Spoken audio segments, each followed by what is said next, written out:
ఒక్కసారి మిత్రమా నీకోసమే వీడియో ఒకటికి రెండు సార్లు చెక్ చేసుకుని వీడియో చేస్తున్నాను నేను. నీ ఫోను ఛార్జింగ్ పెట్టేటప్పుడు ఈ పౌచ్తో పెట్టద్దు. నేను నా ఫోను ఛార్జింగ్ పెట్టేటప్పుడు పౌచ్తో పెడితే గంటన్నర పడుతుంది. అలాగే పౌచ్ తీసేసి పెడితే ఇలాగా నేను ఎలాగ పెడుతున్నానో ఇలా పెడతాను అనమాట.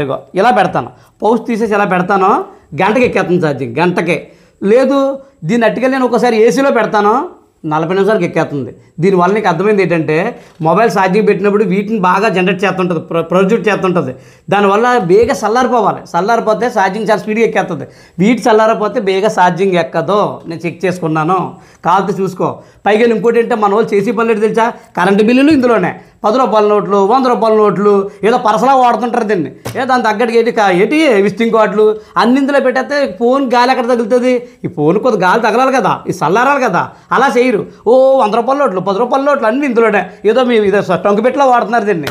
అలా కాదు, కరెక్ట్ కాదు. సెల్ పౌచ్ ఛార్జింగ్ పెట్టినప్పుడు పౌచ్ తీసి పెట్టు. సెల్ ఛార్జింగ్ బాగా ఎక్కకపోతే నాకు బ్యాడ్ కామెంట్ పెట్టు. సూపర్గా ఎక్కుతుంది, నేను ట్రై చేశాను, చాలా బాగుంది. నువ్వు ఒకసారి ట్రై చేయి. ఈ వీడియో చాలామందికి ఉపయోగపడే వీడియో. మీ ఫ్రెండ్స్ అందరికీ వీడియో షేర్ చేయి, అలాగే వీడియో లైక్ చేయి, మన ఛానల్ ఫాలో చేయి.